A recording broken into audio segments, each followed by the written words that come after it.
One example, I don't know if you saw during the week that Dermot Kennedy had to apologise. He was doing an interview and he was asked for Irish slang, and he said, oh well, you know, if you say you're knackered, that means you're really tired, but if you cut the ed off the end of knackered, well then that's a word that is really bad. Then he gave an example of the situation might be used in. That resulted in huge backlash online. He had to apologise, and there was some tweets going, well, if Helen McEntee's hate crime legislation was in place, Dermot Kennedy would be in prison for 5 years. Is that the case? No, and this is what I keep trying to say to people.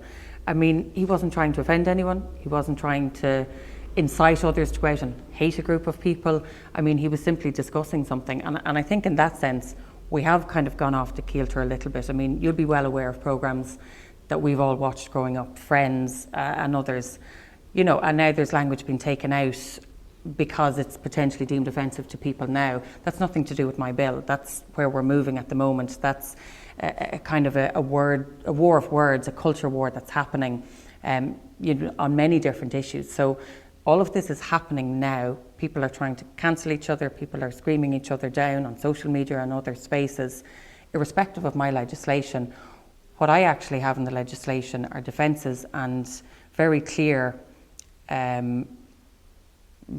rules which allow people to talk about issues and be protected and not fear that they're going to be prosecuted simply because they say something. What if someone off the back of that though, if that was reckless, you know, if someone went and they, I don't know, attacked a halting site, and if they tracked that back to what Dermot Kennedy said, then would Dermot Kennedy be prosecuted? And I'm just using him as an example because it has been topical this week. Is that reckless and inciting hatred even if he didn't mean to?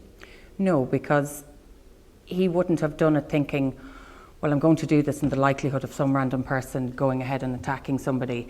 It's not going to happen that way. But also you have to remember, a guard has to decide that this needs to go to the DPP. The DPP has to have enough evidence to show that, for example, the person you mentioned said this, knowing it would likely cause somebody to go off and attack another person.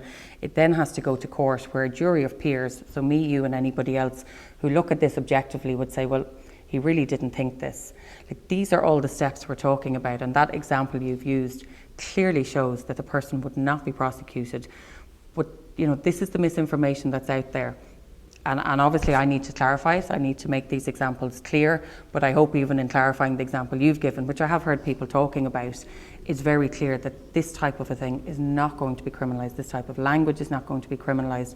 But if he intentionally said something that he knew, you know, was going to encourage people to go out and potentially attack somebody or a group of people, that's really different. That's somebody setting out an intent because of a hatred of a group of people, simply because of who they are. And I don't think that's right. I don't think people should be allowed to do that.